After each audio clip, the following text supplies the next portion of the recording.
vêtus dans le drapeau américain. Vous allez voter? Je demande à tous les Américains d'aller voter, à tous les étrangers qui sont devenus Américains d'aller voter. Et comment se passaient les ambiances électorales aux États-Unis d'Amérique, vous qui avez vécu à Champaign? Qui mettait l'Amérique premier. Et avec le digital, la Chine avait envahi économiquement les États-Unis.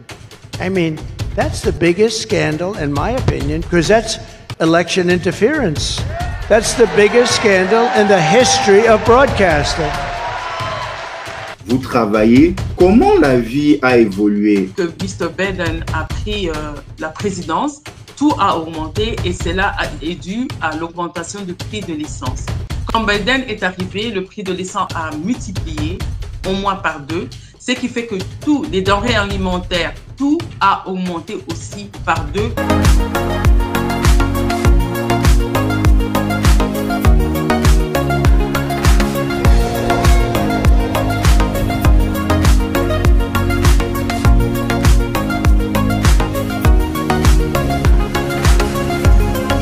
De partout où vous nous suivez, soyez le bienvenu dans votre nouveau numéro de votre magazine depuis les États-Unis d'Amérique, où nous allons parler de la réalité des élections aux États-Unis d'Amérique. Comme vous le savez, ce 5 novembre 2024 aura lieu les élections présidentielles disputées entre deux challengers, à savoir la vice-présidente des États-Unis, Kamala Harris, avec l'ancien président, homme d'affaires multimilliardaire, Donald Trump. Comment comprendre les enjeux des élections aux États-Unis d'Amérique? Sur quoi se joue la victoire d'un candidat aux États-Unis d'Amérique? Et que doit avoir la communauté africaine résidant aux États-Unis, cette optique par rapport aux élections? Pour ce nouveau numéro depuis les États-Unis d'Amérique, nous serons en connexion avec Champaign, dans l'État de l'Illinois aux États-Unis d'Amérique, où nous avons l'insigne honneur de recevoir pour vous Francine Lobo. Francine Lobo a commencé en République démocratique du Congo par la formation de médecin et elle est allée le poursuivre en Russie où elle est chirurgien dentiste. Elle arrive aux États-Unis d'Amérique, elle reprend tout à zéro, femme ménagère, connaissant le français venant d'un pays francophone, la République démocratique du Congo. Elle a dû refaire ses études pour être infirmière. Francine Lobo est infirmière professionnelle. Elle est philanthrope dans les pays africains, notamment en République démocratique du Congo. Elle est coach et c'est avec elle que nous allons échanger sur ces questions des élections. Sans plus tarder, nous allons saluer notre participante. Francine Lobo, nous vous saluons. Oui, bonjour, Monsieur Symphorien. Francine Lobo, nous allons parler élections, mais beaucoup voudront savoir qui est Francine Lobo, quel est votre parcours aux États-Unis d'Amérique, combien d'années vivez-vous aux États-Unis d'Amérique? Voilà, effectivement, donc nous sommes dans le monde des élections, bien sûr. Je suis arrivée en Amérique en 1999. Bien sûr, je suis arrivée par la loterie. Je suis arrivée avec ma famille ici. Donc, il faut dire qu'il y a quand même 25 ans, un quart de siècle que je suis ici aux États-Unis. Quand j'ai débarqué dans une ville qui s'appelait Bloomington, en Illinois. Et je suis aujourd'hui à Champaign, à Illinois. Donc, je suis restée à Illinois au moins pendant 25 ans. Donc, quand je suis arrivée, bien sûr, il y avait ce problème de langue qui tourmentait bien sûr tous les francophones. Donc, j'ai commencé par apprendre la langue. Ayant des enfants à bas âge, j'avais des difficultés à aller à l'école et à garder les enfants. Donc, j'apprenais l'anglais moi-même avec la base éducative que j'ai eue en République démocratique du Congo. Donc, l'anglais qu'on apprend quand même en République démocratique du Congo nous aide quand même à avoir cette base-là de commencement pour apprendre bien l'anglais. Donc, j'ai appris l'anglais à la maison et puis je suis allée à l'école quelques années. Je devais maintenant avoir un métier parce que quand vous arrivez aux États-Unis, il y a ce problème d'intégration. Le problème d'intégration nous fait savoir que aux États-Unis, pour travailler, il faut avoir ce qu'ils appellent le board exam. Il faut passer le board exam et avoir un certificat ou un diplôme qui vous permet de travailler et vous devez suivre leur réglementation. Moi, étant dentiste en République démocratique du Congo, j'avais vraiment des difficultés de devenir dentiste ici en Amérique. Alors, qu'est-ce que j'ai fait? Comme j'avais des petits-enfants, je me suis dit, bon, je vais aller encore à l'école et je vais devenir infirmière. C'est comme ça que j'ai fait l'école d'infirmerie et je travaille plus de 15 ans en tant qu'infirmière ici aux États-Unis. Après cela, j'ai pris quelques formations parce que je crois la compétence est vraiment majeure ces dernières années. Et puis, la vie aussi a changé aux États-Unis. Avoir un seul boulot, ça devient difficile. Ça devient comme un problème global, mondial, où des fois, un seul salaire ne suffit pas. Alors, j'ai acquis des compétences et aujourd'hui même, je fais des formations sur les finances afin que je puisse m'intégrer dans le monde des assurances et pourquoi pas avoir cette compétence, ce qui va me permettre aussi, bien sûr, d'avoir un deuxième boulot ici aux États-Unis. De partout où vous nous suivez, soyez le bienvenu dans votre nouveau numéro de votre magazine depuis les États-Unis d'Amérique où nous serons en connexion avec Champagne en l'Illinois où nous recevons pour vous Francine Lobo.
De retour sur ce plateau numérique, nous sommes en connexion avec Champagne et Texas où nous recevons pour vous Francine Lobo. Nous parlons des élections. Vous le savez, ce 5 novembre 2024, il y aura élection aux États-Unis d'Amérique où deux challengers vont s'affronter. Kamala Harris, vice-présidente des États-Unis, et l'ancien président et milliardaire Donald Trump. Quelle est l'importance des élections aux États-Unis d'Amérique? De votre expérience, vous avez 25 ans de vie aux États-Unis d'Amérique. Quels sont les différents présidents que vous avez vécu et comment se passaient les ambiances électorales aux États-Unis d'Amérique, vous qui avez vécu à Champagne presque 25 ans? Après 25 ans, j'ai quand même une expérience pour ces élections. Il faut dire que je suis arrivée ici en 1999 et en 2001, disons en 2000, nous avions déjà les élections et ces élections, c'était entre les républicains et les démocrates, bien sûr, les grands partis politiques de ce pays. Et bien sûr, George Bush a gagné en 2000. Il est resté président de 2001 à 2009. Il faut dire qu'avant lui, il y avait Bill Clinton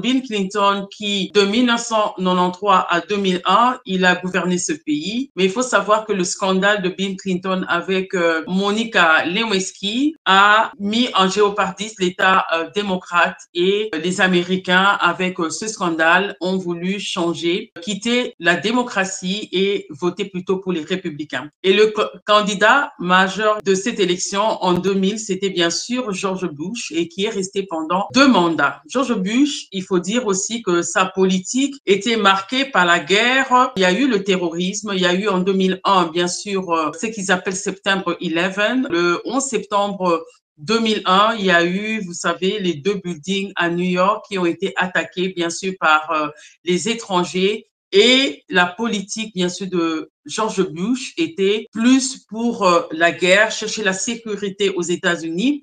Et il en avait fait un cheval de bataille. Pourtant, Bill Clinton, lui, pendant son mandat, lui qui était démocrate, il a eu un surplus, bien sûr, budgétaire et il y avait la croissance économique à sa période. Mais tout ce qu'il a fait rabaisser, c'était quoi? C'était une femme, c'était Monica Lewinsky.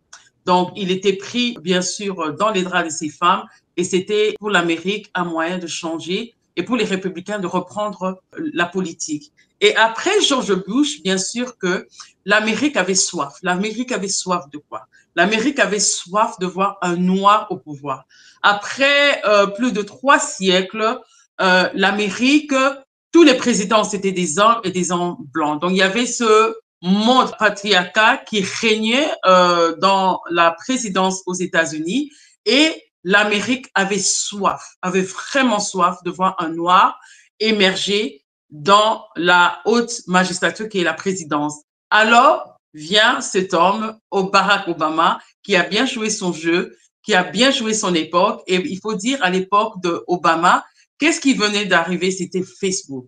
Il y avait le digital. Ce qui fait que l'élection de Barack Obama, il a pu toucher les jeunes. Il avait cette grâce, que je peux dire, cette chance de rencontrer les nouveaux électeurs qui étaient bien sûr cette population mixte, blanc et la population noire qui émergeait dans l'éducation, qui émergeait aussi dans le digital. C'était les premiers à utiliser le digital, ce qui fait que Obama a fait plus sa campagne avec les publicités de Facebook, ce qui fait que il avait cette popularité. Et vous savez, il était élégant, il s'habillait bien, et sa femme aussi, elle était élégante, elle s'habillait bien. Et c'était l'image vraiment des Noirs que les Noirs américains voulaient voir vraiment à la haute magistrature. Ce qui fait que Obama, on l'a nommé pas à cause de sa politique, mais plutôt à cause de sa tendance d'être noir. Il faut dire qu'il est mixte, hein. Il a des parents aussi qui sont blancs, mais il s'est présenté comme un noir américain. Donc, Obama, bien sûr, a gagné et il a gagné les 2 élections. Après les 2 élections, l'Amérique voulait encore voir un changement. C'était des démocrates, ils voulaient encore vivre les républicains. Et vient maintenant cet homme qui est qui? Donald Trump. Mais Donald Trump devait discuter les élections avec une femme qui était Hillary Clinton. L'Amérique, bien sûr, avait soif. L'Amérique avait vraiment soif de voir aussi une femme, parce que il faut dire qu'il y avait les mouvements féministes qui sont nés, il y avait le mouvement de parité de gens qui venaient de naître, mais peut-être Hillary Clinton, c'était pas son heure, c'était pas son moment. Je regrette toujours que cette femme ne soit pas présidente. C'était peut-être à cause de l'âge, c'était peut-être à cause de son mari, l'histoire avec Monica Lewinsky, c'était peut-être sa politique qui ne cadrait plus, ou bien c'était plutôt le rabat de la démocratie. Les démocrates étaient prêts à récupérer la haute magistrature. Peut-être c'était aussi ce nouveau homme qui était technocrate, qui était Donald Trump, qui était un homme d'affaires, qui venait maintenant prendre les arènes. Pourquoi pas essayer? Et c'est comme ça que l'Amérique s'est dit non, ils allaient voter, ils ont voté pour Donald Trump. Après Donald Trump, il se met maintenant en duel avec Biden. Une chose a frappé Donald Trump. Qu'est-ce qui s'était passé? Il faut dire que la politique de Donald Trump, c'était une politique qui mettait l'Amérique premier. Et avec le digital, la Chine avait envahi économiquement les États-Unis. Ce qui fait que Donald Trump avait cette guerre avec la Chine. Donald Trump avait cette guerre qui n'arrêtait pas avec les étrangers, qui disait qu'il fallait mettre l'Amérique vraiment en premier. Il avait cette politique aussi de diminuer les impôts. Il avait cette politique aussi de faire promouvoir les Noirs. Il avait cette politique. Mais en 4 ans, il fallait trouver quelque chose qui devait le casser. On ne voulait plus qu'il soit là parce que la Chine en souffrait aussi. Alors, il y a eu, bien sûr, comme vous le savez, il y a eu le Covid. C'était juste l'année des élections. Est-ce que c'est un fait par hasard? Est-ce que c'est un fait prémédité ou arrangé? 2017 à 2021, Donald Trump est resté au pouvoir. Mais vous savez que les élections se passent 2 mois avant que vous preniez les arènes à la Maison-Blanche. Ce qui fait qu'en 2020, vers le mois de janvier-février, il y a eu le Covid.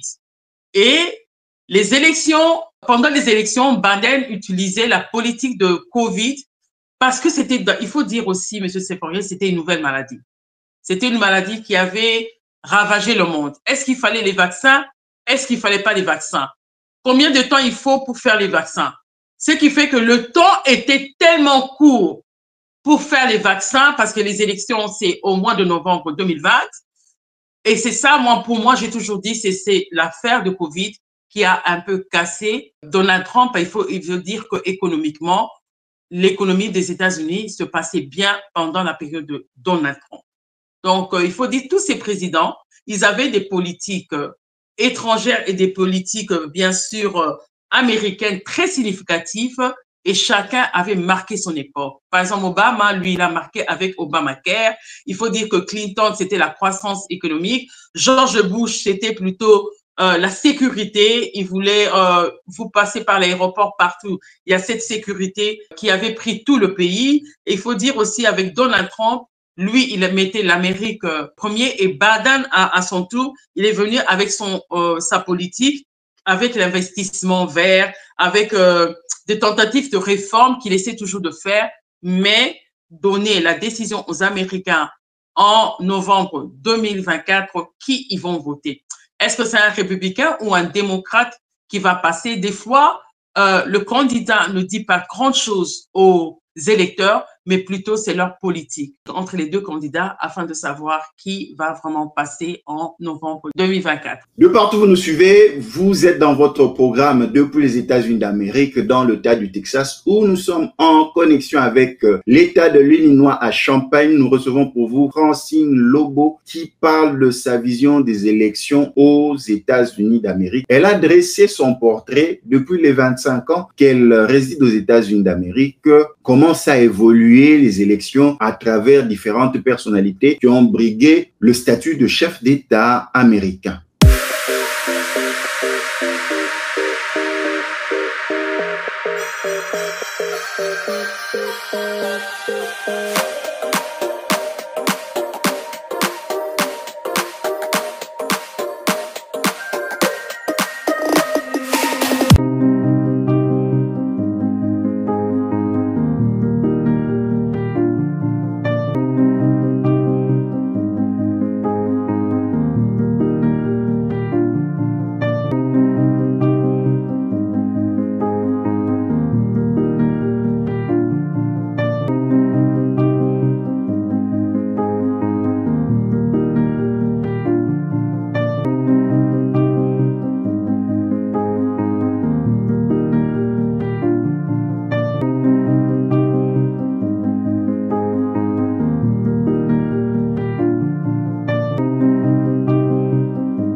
De retour sur ce plateau numérique, nous sommes en connexion avec Champaign et Dallas où nous parlons des élections qui se pointent à l'horizon. Le 5 novembre 2024, Kamala Harris affrontera son challenger Donald Trump.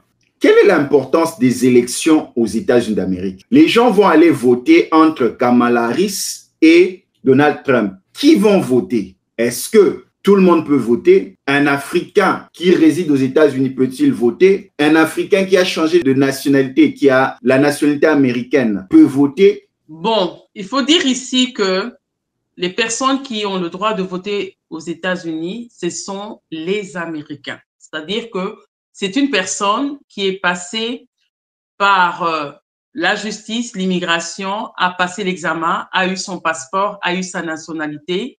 C'est cette personne qui peut réellement voter. Il faut savoir qu'il y a aussi les étrangers qui sont des résidents, qui ont la green card. Eux, ils ont le droit de travail, mais ils n'ont pas le droit de voter. Et bien sûr, nous avons les immigrants qui n'ont ni green card, qui sont venus, qui sont restés. Eux, ils n'ont pas le droit de travail ni le droit de voter aux États-Unis. Tous les deux candidats conversent sur les mêmes questions. Santé, immigration, sociale. Toutes ces questions qui touchent le vécu des Américains et tous ceux qui résident aux États-Unis, qui ont choisi les États-Unis comme seconde patrie. Qu'est-ce que vous pouvez nous dire par rapport à la vision de Kamala Harris dans son programme pour le peuple américain et ceux qui résident aux États-Unis d'Amérique? L'Américain pense beaucoup à sa vie sociale, économique et sa vie et la vie de ses enfants. Ce qui fait que tous les candidats doivent avoir un programme pour satisfaire le moyen américain, que ce soit l'américain rural, l'américain qui travaille comme un entrepreneur ou l'américain qui travaille comme un employé. Les candidats doivent avoir un programme et un programme très précis parce que la décision de ces Américains, quand ils vont aller au ballot, comme on dit, le 5 novembre, le choix de leur président, ça va dépendre du programme, bien sûr, qu'ils vont présenter au peuple américain. Pour parler de Kamala Harris, quel est son programme? Le programme présidentiel de Madame Kamala Harris pour 2024 se concentre sur plusieurs enjeux majeurs en matière, bien sûr, d'économie, de santé, de justice sociale, d'éducation et de climat. Il faut savoir que le climat aussi prend aujourd'hui une grande partie pour la décision de tous les électeurs. Et voici bien sûr les grandes lignes de Kamala Harris qui a pu bien sûr en tant que femme présenter sa candidature. Après le premier débat avec Donald Trump, ils ont compris que le candidat Biden ne pouvait pas faire face à Donald Trump et c'est comme ça que Biden a choisi son vice-président pour devenir bien sûr candidate des démocrates. Il y a eu bien sûr beaucoup de bruit par rapport aux autres candidats démocrates, par exemple le gouverneur de Illinois, le gouverneur de Minnesota et ailleurs du Texas, qui eux aussi voulaient bien sûr être des présidents. Vous voyez, la politique, c'est la politique. Le président, c'était Biden. Le président a présenté bien sûr Kamala Harris pour cette candidature. Alors, elle a amené son programme de l'économie et emploi. Kamala Harris propose d'augmenter les salaires en dessous du minimum pour les travailleurs de la restauration et les personnes handicapées. Vous savez que il y a le SMIF. Le SMIF aujourd'hui est un grand problème parce que ça n'a pas été augmenté ces dernières années et aujourd'hui la vie aux États-Unis est tellement chère. Bien sûr, depuis que Mr. Biden a pris la présidence, tout a augmenté et cela est dû à l'augmentation du prix de l'essence. Quand Biden est arrivé, le prix de l'essence a multiplié au moins par 2, ce qui fait que tous les denrées alimentaires, tout a augmenté aussi par 2, par 3. Ce qui fait que Kamala Harris est venue avec le programme d'augmenter le SMIC, d'augmenter le salaire minimum d'un Américain. Bon, c'est un programme que certains critiquent parce qu'ils pensent plutôt qu'il fallait diminuer le coût de vie au lieu d'augmenter plutôt les salaires. Alors, dans son programme, elle parle plutôt des travailleurs de la restauration et des personnes handicapées. Elle garantit aussi un congé familial et médical payé à tous les Américains. Vous savez que c'est pas tous les Américains qui ont ce congé médical qui sont payés, ce qui fait que l'Américain souffre de ce problème. Et il faut voir des fois que l'Américain, bien qu'il est malade, il est obligé d'aller travailler parce qu'ils ne sont pas rémunérés convenablement concernant ce domaine. Et Kamala Harris, elle souhaite également de rendre les emplois fédéraux plus accessibles en éliminant l'obligation de diplôme universitaire pour certains postes. Bien sûr, vous devez savoir qu'aujourd'hui, ce sont les compétences qui sont devant toute organisation. Les gens veulent voir des compétences au lieu de voir plutôt des diplômes. Alors, elle essaye plutôt d'amener ce programme qui va demander aux Américains d'accéder aux programmes gouvernementaux sans plutôt avoir des diplômes, mais plutôt des compétences. Et bien sûr, elle envisage de doubler le nombre de programmes d'apprentissage pour offrir des alternatives aux études universitaires classiques qui s'appellent PolitiFac Kamala Harris 2020. En ce qui concerne la santé, Kamala Harris prévoit de rendre les soins de santé plus accessibles en prolongeant les réductions fiscales sur les primes d'assurance santé instaurées sous l'Affordable Care Act. Bien sûr, c'est un acte qui a été placé par Obama pendant son mandat pour les rendre permanentes. Harris vise également à lancer une initiative nationale sur l'équité en santé, ce qui est bien sûr, s'attaquant aux maladies qui touchent particulièrement les communautés noires et minoritaires PolitiFac. Qu'est-ce qui se passe ici? Elle comprend qu'il y a certaines maladies qui touchent les communautés noires et minoritaires et comme elle a besoin des voix chez les Noirs et les minoritaires, alors dans son programme, elle met un programme qui va toucher spécifiquement ce groupe de la population. Bonne initiative, mauvaise initiative, on le saura le 5 novembre, mais je sais qu'il y a beaucoup de critiques concernant ça parce qu'ils se disent que pourquoi la population noire est toujours mise à l'écart? Pourquoi ils sont toujours mis à l'écart? On ne doit pas les considérer comme des Américains, on doit toujours dire les Noirs, les hommes noirs, les femmes noires. Bon, c'est aussi un problème majeur parce que côté santé, il faut dire que ça coûte trop cher et beaucoup de zones n'ont pas vraiment l'accessibilité en santé. J'ai compris, comme je suis infirmière dans ce pays, j'ai compris qu'il y a beaucoup de zones qui n'ont pas d'hôpitaux, qui n'ont pas de médecins. Et il faut savoir que peut-être la plupart des médecins, ils viennent de l'étranger. Les Américains ne vont pas vraiment à l'école médicale. Ce sont les étrangers qui viennent, surtout les Indiens, qui viennent ici, qui travaillent comme médecins. Ce qui fait qu'il y a beaucoup de parties en Amérique qui manquent, bien sûr, ce qui est primordial, donc la santé, des centres médicaux. Et elle essaie un peu d'arranger de ce côté-là, ce qui n'est pas mauvais. Vraiment, j'apprécie ce programme s'il doit marcher. La justice sociale. Il y a aussi ce problème de la justice sociale et le droit civique. Kamala Harris veut amener en Amérique aujourd'hui. Qu'est-ce qu'elle veut? Elle veut s'engager à protéger les droits reproductifs en rétablissant le droit à l'avortement au niveau national. OK. C'est ce combat entre les démocrates et les républicains. Les républicains pensent que l'avortement, ce n'est pas vraiment quelque chose qu'il faut mettre ça national. C'est-à-dire qu'on ne doit pas encourager la femme à avorter. Et Kamala amène cette politique, c'est une politique des démocrates qui dit que la femme est libre. Parce que la démocratie veut dire un peu, entre guillemets, la liberté de ses choix.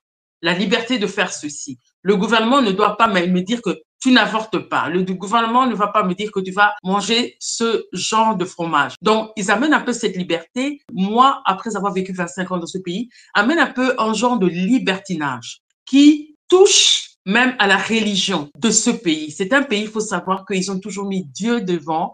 C'est un pays qui a toujours été béni par les prêtres, par les pasteurs, par les hommes de Dieu. Et quand vous amenez l'avortement et vous voulez que les églises vous votent, vous voulez que les catholiques soient là, ça va un peu contre leur doctrine aussi. Alors, cette politique d'avortement, comme la femme veut vraiment décider de son corps, ce qui fait que ça lui amène des voix des femmes qui sont bien sûr contre la vie d'un bébé dans le ventre à plusieurs semaines, à plusieurs mois. Et c'est cette bagarre qu'elle a aussi avec ceux qu'on appelle les pro-life, les gens qui sont pour la vie, qui défendent bien sûr l'abolition de l'avortement. Donc, elle amène cette politique qui veut rendre national l'avortement. Elle soutient également l'adoption de l'Equality Act pour protéger les personnes LGBTQ qui sont homosexuels. C'est une politique qui était bien sûr mise en avant par Obama. Elle souhaite par ailleurs imposer des règles d'éthique aux juges de la Cour suprême et plaide pour des limites et de mandats au PolitiFact Kamala Harris 2020. Eux, ils veulent amener l'énergie propre, l'énergie verte et cela va plutôt diminuer le coût, bien sûr, de l'électricité qui est très élevé. Pendant tout leur mandat, le prix de l'électricité a augmenté, ce qui fait qu'aujourd'hui, il y a des gens, vous devez tout débrancher, à part le frigo et le réchaud. Le téléphone, dès qu'il est chargé, vous le débranchez. Le microwave, donc les micro-ondes, après utilisation, vous les débranchez.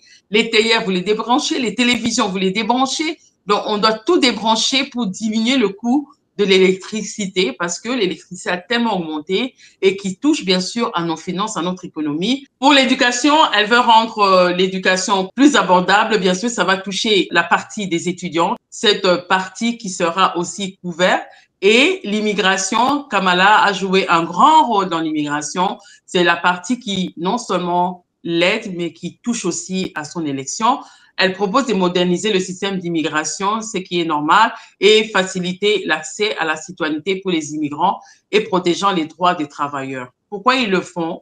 Quand ils le font, eh ben, elle essaie de rendre ces gens, quand ils vont devenir américains, ils ont le droit de vote et ces gens deviennent des démocrates et ça augmente le pourcentage, le nombre de démocrates, ça augmente le pourcentage de leur vote et ça les aide à garder, bien sûr, la présidence. Nous allons aller à la régie suivre les propos de Kamala Harris, vice-présidente des États-Unis, qui est candidate aux élections du 5 novembre 2024 aux États-Unis d'Amérique. Et nous revenons après. Of our country, we know it is one of the highest forms of patriotism to then fight for the ideals of our country and to fight to realize the promise of America. That's what this is about.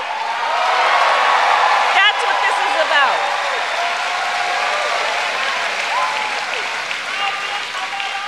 So, Election Day is in 32 days. And already nearly 2 million ballots are in the hands of Michigan voters alone.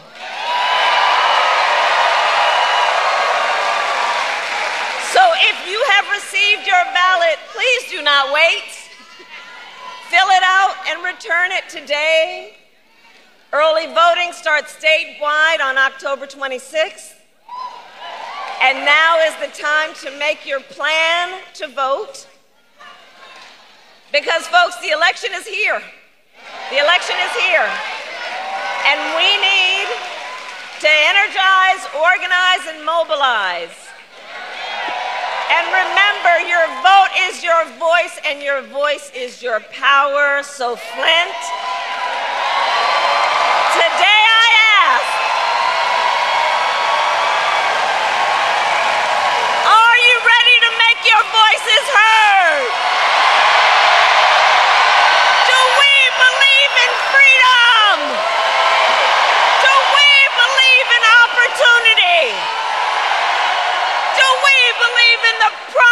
Of America.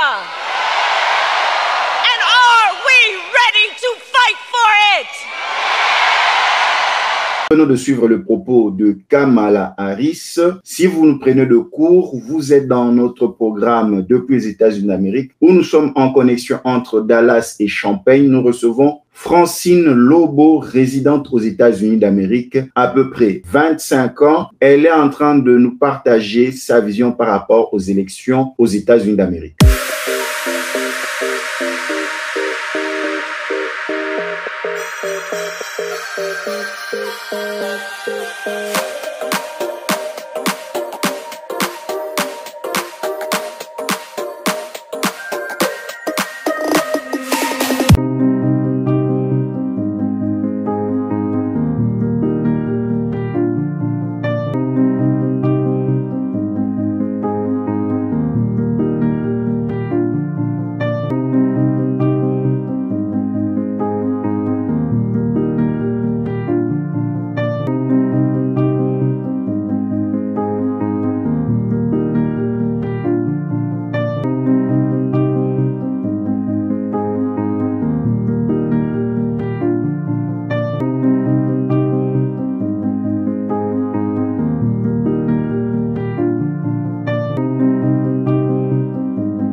De retour sur ce plateau numérique, nous recevons pour vous Francine Lobo depuis Champaign en l'Illinois où nous sommes en train de parler des élections qui se pointent à l'horizon le 5 novembre 2024 entre Kamala Harris et Donald Trump. Francine Lobo, vous avez présenté le programme de Kamala Harris. Est-ce que vous pouvez nous dresser le portrait de la candidature de Donald Trump? Oui, effectivement, Donald Trump, qui était président, bien sûr, avant Biden, a aussi un programme très fort. Il revient très fort après, bien sûr, ce qu'on appelle, entre guillemets, par les républicains, l'échec de Biden. Donc, il a mis un programme pour renforcer, pour donner l'espoir au peuple américain qui se plaint de jour en jour.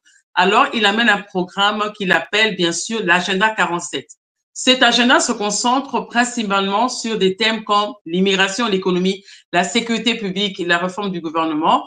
Et voici ce qu'il dit. Pour la réforme de l'immigration, Trump prévoit des mesures strictes pour lutter contre l'immigration illégale. Il est contre l'immigration illégale et il est prêt à faire l'expulsion massive des immigrés sans papier, bien sûr. Et s'il doit utiliser des forces militaires, il va le faire. Et bien sûr, son programme du mur reste toujours de jour.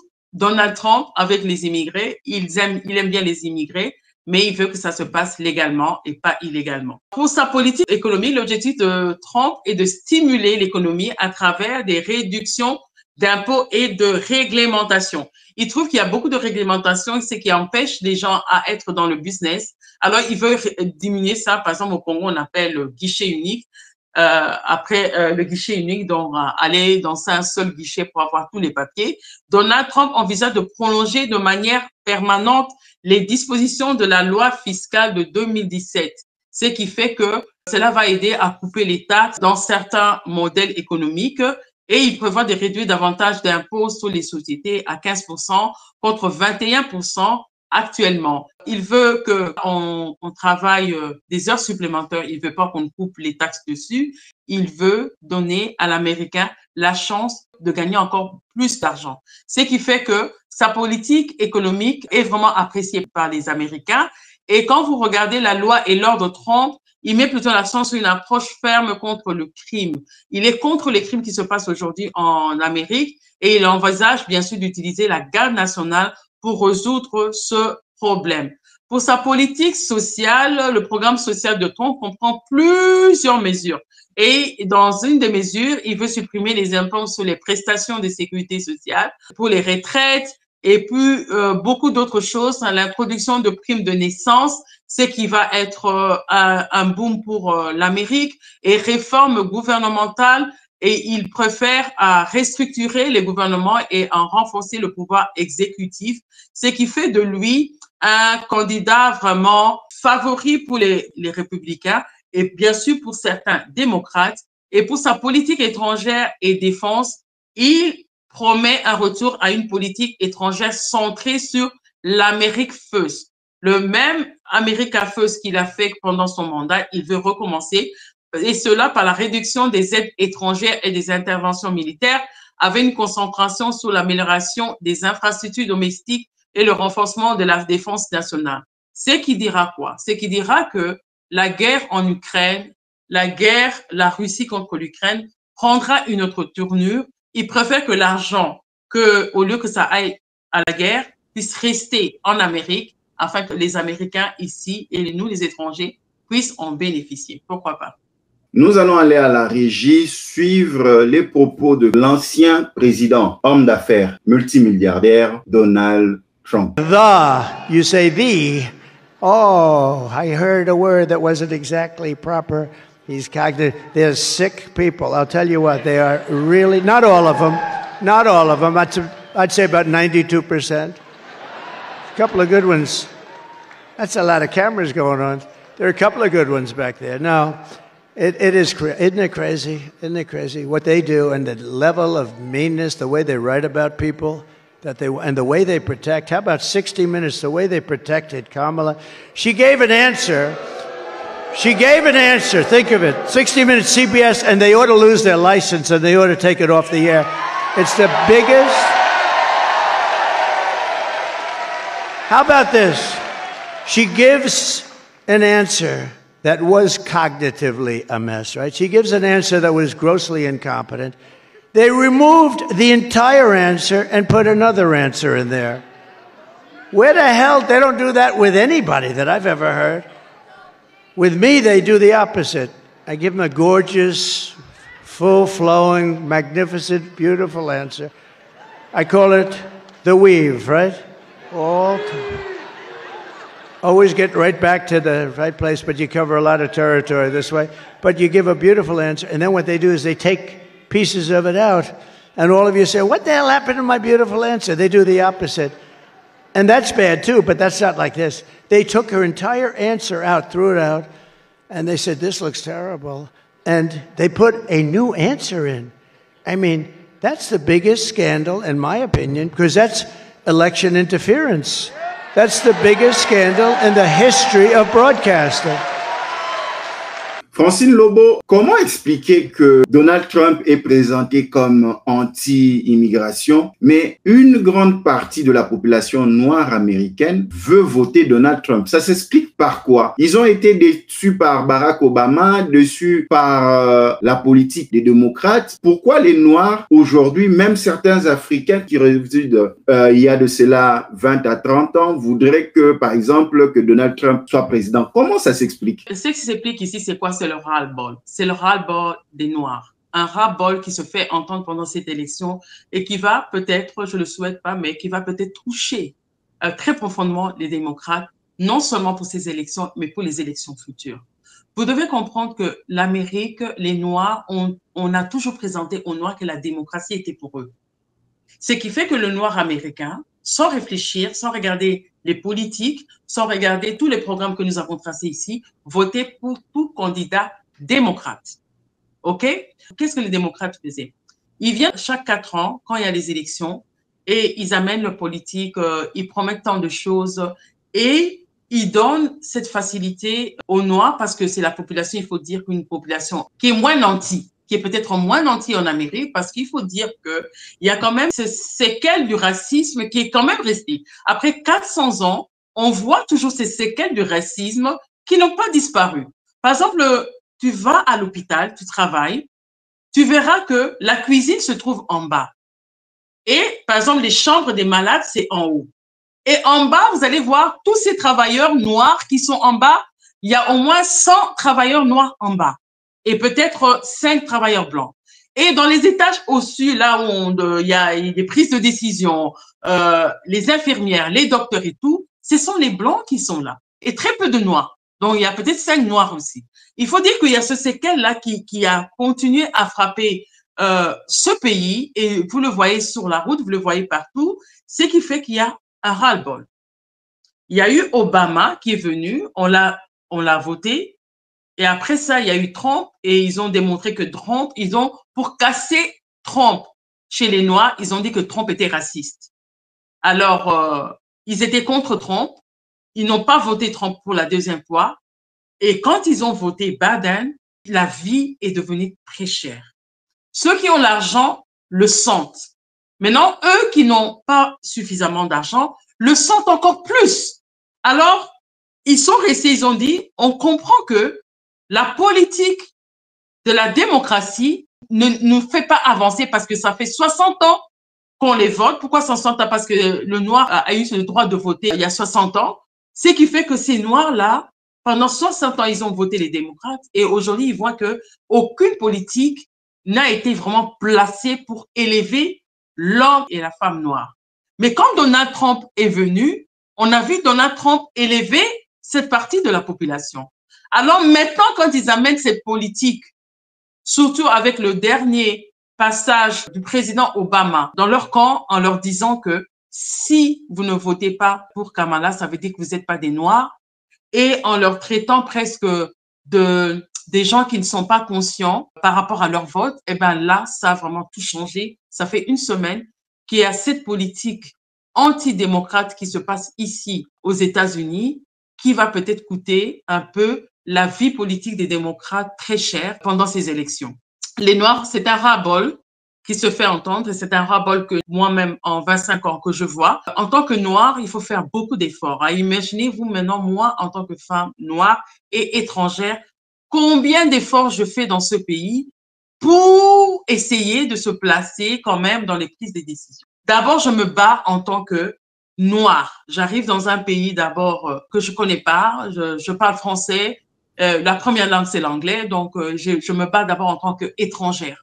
Je me bats avec la langue, donc je dois apprendre la langue. Après avoir appris la langue, après avoir combattu en tant qu'étrangère, je me bats maintenant avec les hommes. Je me bats maintenant avec les hommes, après m'être battu avec les hommes, le genre et tout, je me bats maintenant avec les femmes. Les femmes noires et les femmes blanches, nous nous battons. Nous nous battons parce que ils se disent que ils ont la suprématie et nous n'avons pas la bonne. Donc, il y a toujours cette bataille de langue, cette bataille de peau, cette bataille qui est là. Moi, étrangère, je le sens, je le vis. Et eux-mêmes qui sont les habitants de ce pays, ils ont vu et ils ont dit finish, c'est fini, c'est fini. Et aujourd'hui, vous allez voir la plupart des Noirs, ils se sont décidés d'être des républicains et de voter pour Donald Trump, à cause, bien sûr, de ce ras-le-bol. Vous vivez aux États-Unis, vous êtes à la fois femme, vous travaillez. Comment la vie a évolué en partant des denrées, les prix des denrées, le carburant à la pompe, parce que vous conduisez aux États-Unis d'Amérique, conduire, c'est tout à fait normal. Donc, vous avez souvent l'habitude à aller dans les stations d'essence. Comment ça a évolué les prix et aujourd'hui, comment vous trouvez la vie aux États-Unis, Francine Lobo? Il faut dire qu'en 2020, dès que nous avons voté Mr. Biden, donc les Américains ont voté Mr. Biden et qu'il a pris les arènes en 2021, le prix d'essence a triplé, passé de 1,86 à presque 4 $ et ça commence à descendre doucement à 3, ce qui fait que nous avons souffert avec ce problème pendant tout le mandat de Biden. Aujourd'hui, le prix d'essence descend à 2 et quelques, juste parce qu'il y a les votes. Mais qu'est-ce qui va se passer après si un démocrate est encore au pouvoir? Est-ce que ces prix vont encore monter? C'est cette peur qui naît dans la vie des Américains. C'est cette peur de voir leur enfant souffrir. C'est cette peur de ne pas avoir assez d'argent pour payer les études de leur enfant. C'est cette peur de ne pas avoir assez de nourriture à mettre à table. C'est cette peur de ne pas, parce qu'aujourd'hui, quand ta voiture est à 0, donc il n'y a pas d'essence. Quand vous mettez 20 $, vous savez, dans la voiture, on dit empty, ça veut dire que c'est vide. Et puis après, ça monte à 0,10. Donc, quand vous mettez 20 $, ça quitte de vide à 0. Donc, avec 20 $, vous ne pouvez même pas démarrer. Vous ne pouvez même pas démarrer. Donc, il faut mettre un autre 20 $ pour monter ne fût-ce que, vous voyez, à 10, à 20. Mais c'est pas possible. On l'a fait pendant 4 ans. Américain, c'est un peuple, il faut dire quand même, résilient. Moi, j'ai vu la résilience du peuple américain. Les opposants venir, oui, je n'ai pas vu ça. Ils ont respecté la politique de Biden. Ils respectent. Quand vous êtes voté, ils respectent. Ils ont respecté, mais ils ont dit cette fois-ci, ils ne sont pas des cons. Ils l'ont dit, ils le disent. Allez sur TikTok. L'Américain dit, ils ne sont pas des cons. Ils en ont marre. De partout où vous nous suivez, vous êtes dans votre programme depuis les États-Unis d'Amérique où nous sommes en connexion entre Champaign et Dallas. Nous recevons pour vous Francine Lobo.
De retour sur ce plateau numérique en connexion entre l'État de l'Illinois et l'État du Texas, nous parlons élection avec Francine Lobo, résidente aux États-Unis à peu près 25 ans. Elle donne sa vision des élections qui pointe à l'horizon d'ici le 5 novembre 2024. Francine Lobo, c'est déjà la dernière ligne droite de nos échanges. Qu'est-ce que nous devons garder en tête? Qui appelle-t-on grand électeur et qui sont les petits électeurs aux États-Unis d'Amérique? Et comment nous devons attendre ces élections aux États-Unis d'Amérique où nous avons deux challengers qui vont s'affronter et nous disons toujours que le meilleur gagne? Pour cela, il faut comprendre comment se passent les élections aux États-Unis. Les élections américaines sont un processus complexe qui se déroule à plusieurs niveaux. Il y a le fédéral, l'étatique et le local. Il faut comprendre que les élections présidentielles se passent tous les 4 ans et les élections de congrès, ça se passe tous les 2 ans pour la Chambre des représentants et un tiers du Sénat. Les élections étatiques incluent les gouverneurs, les législateurs étatiques et d'autres postes comme les procureurs généraux. Et les élections locales concernent les maires, les conseils municipaux et d'autres responsables locaux. Il faut savoir que le système électoral présidentiel, qui a le candidat et a la majorité des voix dans un État, remporte tous les grands électeurs de cet État. Et c'est ce qu'on appelle le système winner take all. C'est le système qui se passe ici aux États-Unis. Il faut 270 grands électeurs pour y gagner. Le Congrès a aussi ses exigences. Les membres de la Chambre sont élus par un vote direct dans circonscription, tandis que les sénateurs sont élus par l'ensemble de l'État. Donc, c'est vraiment différent dans chaque État. Pour le vote, il faut dire que le vote peut se faire par bulletin ou bien ça peut se faire électroniquement. C'est pour ça aujourd'hui, vous voyez, des gens vont voter avant le 5 novembre. Certains États ont cette loi. Ils peuvent aller voter avant le 5 novembre, ce qui permet d'avoir déjà le nombre de popularité ou le nombre des grands électeurs. Qu'est-ce qui se passe ici? Il se passe que les grands électeurs qui sont, eux, un collège des électeurs, c'est eux qui déterminent qui sera président. Vous avez un État, par exemple, comme Illinois, il a un nombre précis. Disons, par exemple, ils doivent avoir 6 grands électeurs. Vous prenez la Californie, il doit avoir 8 grands électeurs. Le Michigan doit avoir, par exemple, 12 grands électeurs. Vous prenez, par exemple, le Texas doit avoir 4 et un petit État, par exemple, Mexique, c'est aussi un État ici, et peut-être à 3 électeurs. Alors, qu'est-ce qu'ils font? Ils font la sommation de ces grands électeurs pour déterminer qui sera le candidat présidentiel. Par exemple, aujourd'hui, vous pouvez avoir la popularité. La popularité, c'est quoi? C'est le vote de chaque Américain. 1, 2, 3, 4, 5, jusqu'à, disons, les 40 millions qui vont voter. Vous pouvez gagner cette popularité, mais vous avez échoué dans les grands électeurs, le nombre 270. Ça veut donc, pour la popularité, vous avez, par exemple, disons, 22 millions sur 40, c'est quand même plus de la moitié. Mais en ce qui concerne les grands électeurs, sur 270, vous avez seulement 250 et vous n'êtes pas élu président. C'est ces nombres-là. Si en République démocratique du Congo, la population votait les députés, les sénateurs, et à leur tour, les députés, les sénateurs, eux, à l'Assemblée nationale, vont voter à leur tour le président en définitif. Voilà. Par exemple, au Congo, il y a eu ce problème aussi pendant les élections. C'est-à-dire que ils ont amené ça plutôt dans les partis politiques. On dit par exemple que pour que votre parti politique soit considéré, vous devez avoir 1 million de voix. Non, là, c'était les seuils. Voilà, les seuils. Il faut atteindre avoir les seuils pour être... Voilà. Par exemple, vous avez gagné en popularité, mais vous n'êtes pas nommé député. Oui, vous n'avez pas atteint le seuil. Oui, ce sont aussi des systèmes qu'on prend à l'étranger sans comprendre le pourquoi. C'est pour ça, quand on parle de la révision constitutionnelle, il faut regarder le grand tableau. Il faut regarder le grand tableau de cette politique en République démocratique du Congo. Est-ce que ça marche pour nous? Ça ne marche pas. Dire que je suis pour, que je suis contre, c'est trop tôt. Mais à force de prendre la politique de la Belgique, mettre dans la Constitution, à prendre la politique de la France, mettre dans la Constitution, à prendre la politique de la Chine aujourd'hui, mettre dans la Constitution des États-Unis, on a maintenant cette Constitution qui est un peu méli-mélo et qui n'arrange pas peut-être la population congolaise à cause de leurs exigences, parce qu'ils ont aussi des réglementations qui ont été faites au Parlement et au Sénat qui sont en dehors de tout ce qui s'est pris avant, ce qui fait qu'une loi peut contredire l'autre. Et je crois que c'est le grand moment où le peuple congolais doit s'asseoir ensemble pour revoir. Je ne dis pas changer, je n'ai pas dit ici changer, j'ai dit pour revoir. Revoir, ça ne veut pas dire changer. C'est le terme, peut-être que les gens ont peur. Revoir, ça veut dire que j'ai pris, mon enfant a fait un devoir, je prends son cahier et je revois. Est-ce qu'il a bien fait? Revoir la Constitution ne veut pas dire changer la Constitution. Quand on revoit la Constitution sur une table et on voit qu'elle est le devoir, même si c'est votre enfant, il a mal fait son devoir, en tant que père, vous pouvez lui demander de changer les réponses. Pour ma dernière phrase, les élections aux États-Unis, vues partout au monde et surtout en République démocratique du Congo, et je crois que c'est le moment de mettre sur table. Je suis la politique congolaise, ça fait plus de 15 ans. Et moi, personnellement, je trouve qu'il y a des zones d'ombre à revoir. Je n'ai pas dit changer, à revoir, à analyser. Et en tant que grande personne, à dire que sur cette voie-là, peut-être il faut un peu changer des choses parce que ça ne marche pas, changeons. Toutes vêtues dans le drapeau américain. Vous allez voter? Bon, c'est une question interne. I don't know yet. I'm living in America. Thank you, Francine. Je suis congolaise. 2028 arrive. 2028 arrive. Alors, ne me mets pas sur... Francine Lobo, un grand merci d'avoir répondu à notre invitation depuis Champagne à Illinois. Merci beaucoup. C'était un plaisir et je demande à tous les Américains d'aller voter, à tous les étrangers qui sont devenus Américains d'aller voter. C'est très important de voter. Nous, à la presse, nous ne sommes pas engagés. Nous disons tout simplement que le meilleur gagne. De partout que vous avez suivi, restez branchés à nos programmes. Que Dieu vous bénisse. À la prochaine. Rendez-vous en novembre pour parler du nouveau candidat.